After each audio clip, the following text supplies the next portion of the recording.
नमस्कार समाज।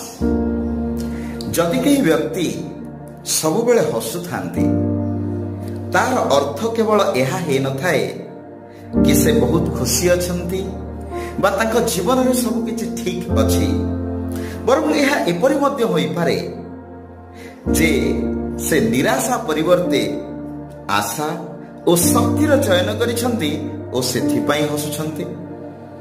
तेणु ताहा सकारात्मक हेउ अथवा नकारात्मक जहा हेउ ना कहीं बाह्य दृष्टिकोण सत्यतार केबे हेले परिमापक साजी पारिबो नाही।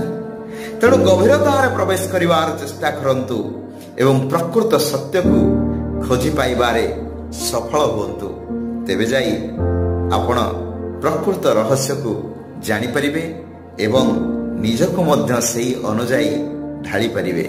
धन्यवाद।